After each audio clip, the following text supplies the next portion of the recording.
ప్రియమైన దేవుని వారలారా, ఈ దినమున కొరకై దేవుడు మనకు ఏర్పరిచిన వాగ్దానము కొలస్సీలకు రాసిన పత్రిక 4వ అధ్యాయము 5వ వచనము. సమయమును పోనీయక సద్వినియోగము చేసుకొనుచు సంఘమునకు వెలుపటి వారి ఎడల జ్ఞానము కలిగి నడుచుకొనుడి. ప్రియమైన వారలారా, ఈ వాక్యములో పౌలు గారు చెప్తున్నారు సమయాన్ని పోనీయక సద్వినియోగం చేసుకోమని. కారణం, పౌలు గారికి సమయం విలువ బాగా తెలుసు. అందుకే ఆయన ఏ ఒక్కరోజు విడిచిపెట్టకుండా ప్రతిరోజు సువార్త ప్రకటిస్తూ ఉండేవారు. చరిత్రకారులు చెబుతారు, ఆయన ప్రతి ఉదయము సాయంత్రము సువార్త ప్రకటించేవారు. ఉదయం నుండి సాయంత్రం వరకు తన కోసము, తనతో ఉన్నవారి పోషణ కోసం తన చేతులతో డేరాలు కొడుతూ ఉండేవారు. రాత్రంతా ఎక్కువ సమయం ప్రార్థనలో గడిపేవారు. మరి మనం ఏం చేస్తున్నాము? సమయము దొరికితే ఈ లోకానుసారమైన జీవితానికి, అలవాట్లకు, అనవసర విషయాలకు ప్రాముఖ్యతనిచ్చే వారిగా ఉన్నామా? సమయము కొద్దిగా ఉంది, యేసయ్య రాకడ త్వరలో ఉంది అని మనము గ్రహించాలి. నీవు నేను రాకడకు సిద్ధపడుతున్నామా?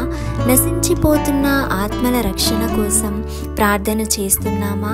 అలాగే మన కుటుంబ రక్షణ కోసము, పొరుగువారి రక్షణ కోసం, అధికారుల కోసము ప్రార్థిస్తున్నామా? మనకున్న సమయంలో కొద్దిగానైనా ఆత్మల రక్షణ కోసము సువార్త ప్రకటిస్తున్నామా? మనకున్న 24 గంటల సమయంలో ఎంతో మందితో మాట్లాడతాము. మన నోట నుండి అనేక మాటలు పలుకుతాం. వాటిలో ఒక్క మాటైనా యేసయ్య గురించి, ఆయన ప్రేమను గురించి మాట్లాడుతున్నామా? మనకు మనముగా ఒక్కసారి మన జీవితం పట్ల ఆయన చూపించే ప్రేమకు స్తుతి చెల్లించే వారిగా ఉన్నామా అని జ్ఞాపకం చేసుకుందాము.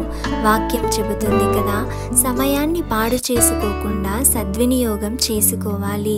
అజ్ఞానుల వలె కాక జ్ఞానుల వలె మనము నడుచుకోవాలి. కాబట్టి ఆ రీతిగా మనందరము కూడా సమయమును సద్వినియోగం చేసుకునే వారముగా, జ్ఞానము కలిగి నడుచుకునే వారముగా ఉండాలని ప్రార్థిస్తాం. ప్రార్థన. పరిశుద్ధుడవైన దేవా, కృపగలిగిన తండ్రి, మీ పాదములకు లెక్కలేని స్తోత్రములు చెల్లిస్తున్నాం ప్రభువా.